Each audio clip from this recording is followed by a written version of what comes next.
Ray Caputo is a reporter and news anchor for WDBO in Orlando. He, like many in the city, was staggered when the death toll was officially announced. Witnesses who'd managed to flee the club had reported a much lower number of dead at first, but after the shots fired during his initial entry, the gunman appears to have kept shooting and shooting. We haven't gotten confirmation about how the victims died. In fact, because these victims are members of our community, we're being very cautious. We're respecting families' privacy.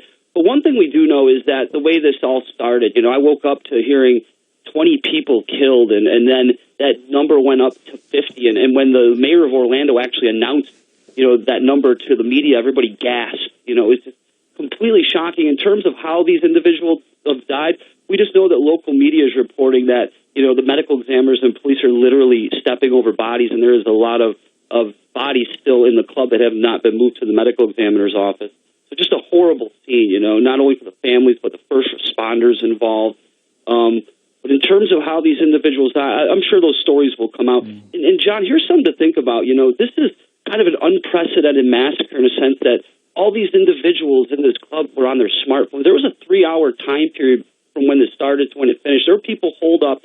Some were FaceTiming friends, texting parents. I'm sure when those cell phones are recovered, there's going to be even more evidence on there. Some I'm not sure if the community and general public will be privy to. But it's just unprecedented in the digital age, considering this horror and this crime. And everybody had a cell phone on them pretty much. And could have some of them probably documented what exactly happened in that club. We will probably learn sooner than later. And Ray, a terrible description I read somewhere from a first responder who's in the club and phones in the clothing and the hands of people who have died, just ringing and ringing and ringing as friends and family try desperately to find out if they're okay. I mean, that's just a shattering description, isn't it? Oh, it is. You can only imagine how eerie that's got to be. Our hearts go out to these first responders because, I just can't fathom what it's like to walk into a place and see 50 people, actually 40 because 9 people died at the hospital.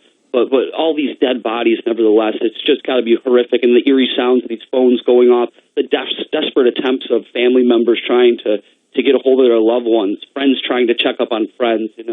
I just cannot understand that. Ray Caputo speaking from Florida.